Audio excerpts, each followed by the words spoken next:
வாழைப்பழ குப்பை செய்ய போகிறேன். அதுக்கு தேவையான பொருள் என்னன்னு பாருங்கள். வாழைப்பழம் எடுத்துருக்கேன். இது கோதுமை மாவு. தேங்காய் அப்போ நான் ஒரு சின்ன கப்பில் 1 கப்பு தேங்காய் எடுத்து வறுத்து வச்சுருக்கேன். கருப்பு சீனி, வெள்ளை சீனி, உப்பு, கொஞ்சோண்டு சோடா மாவு. இதுதான் தேவையான ஜாமான். இப்போ செய்யும் விதம் பார்ப்போம். முதல் வாழைப்பழத்தை வந்து பிளெண்ட் ஒரு சுற்றி அரைச்சி எடுத்துக்குவோம். அப்புறம் மற்றதை போடுறத பார்ப்போம். பிளெண்ட் ஒரு சுற்று தான் சுற்றியிருக்கேன். எல்லாத்தையும் அப்படியே எடுத்து கணிச்சிக்கிட்டு இருக்க லேட் ஆகும்னு நான் இந்த மாதிரி பிளெண்டில் சுற்றி இந்த மாதிரி சுற்றியிருக்கேன். ஒரு சுற்றினா அழகாக வந்துடும். இப்போ நான் ஒன்று ஒன்றா போடுறதப்பா. இது சோடா மாவு போடுறேன். சோடா மாவு போட்டுக்கிறேன்.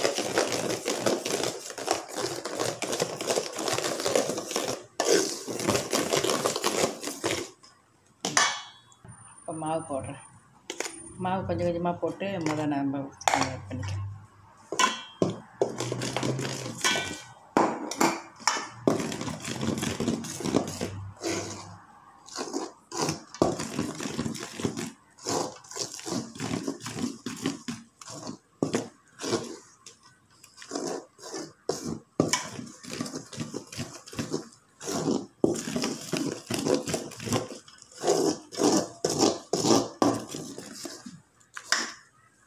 தேங்காய் பூ போடுறேன்.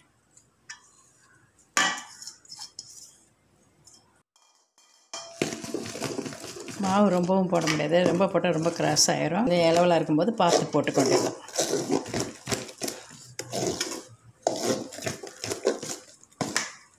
இப்போ நான் கருப்பு சீனி போடுறேன். சீனி வந்து குறவா போட்டுக்கோங்க. நான் 2 ஸ்பூன் எடுத்துருக்கேன். பார்த்துக்கிட்டு தான் நான் போடுவேன். ஏன்னா வாழைப்பழத்தில் இனிப்பு இருக்கும். அதனால் நம்ம குறவா போட்டுக்கலாம்.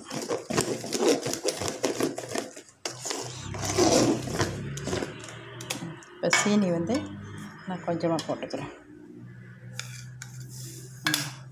சீனி போட்டுக்கேன். அப்புறம் பத்தலைன்னு அப்புறம் பார்த்துக்கலாம். உப்பு போட்டுக்குவோம். உப்பு கொஞ்சோண்டு போடுறேன்.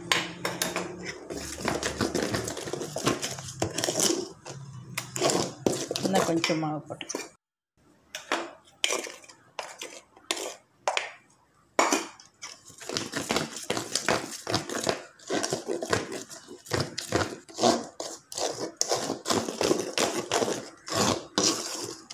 இவ்வளோ திக்னஸ் இருந்தால் போதும்.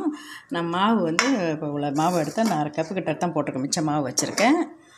சீனி 1 ஸ்பூன் தான் நான் போட்டிருக்கேன். உங்களுக்கு கூட வேணும்னா நீங்கள் போட்டுக்கோங்க. அவ்வளோதான். ரொம்ப மாவு போட்டிங்கன்னா ரொம்ப ஆடாயிரும். போடும்போது இந்த மாதிரி இருந்தால் போதும். ரொம்ப திக்காகவும் இருக்கக்கூடாது, ரொம்ப தண்ணியாகவும் இருக்கக்கூடாது.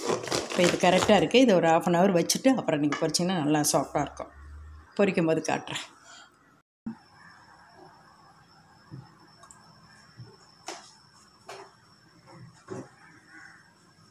என்ன நல்லா சூடாகட்டும்.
வெந்துருச்சு, எடுத்துருவோம்.